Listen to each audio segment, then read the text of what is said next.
You can see just how close that eye is now to San Juan and to the Virgin Islands. Virgin Islands hit pretty hard today, especially north side the Virgin Islands here. Just 58 miles, the eye from San Juan, the capital of Puerto Rico right now. So our conditions will get worse over the next couple of hours. Then as this passes through the night, expect conditions to improve. How about the gusts that we're seeing right now? In San Juan, gusts to 56 miles per hour. In a buoy, a little bit closer to the eye, winds at 43.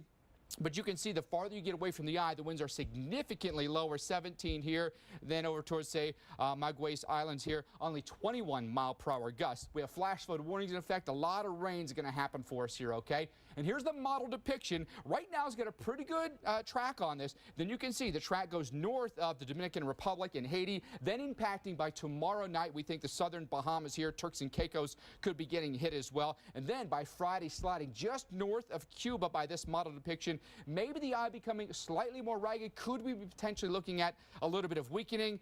We hope so, considering that track gets very, very close then to mainland United States. A lot of rain with this for sure. There are some areas here where we could see upwards of 2 feet of rain. Flooding is likely to happen for many locations because of this. And there's a look at your forecast track. A lot of confidence, we think, short term here, especially the next 2 days.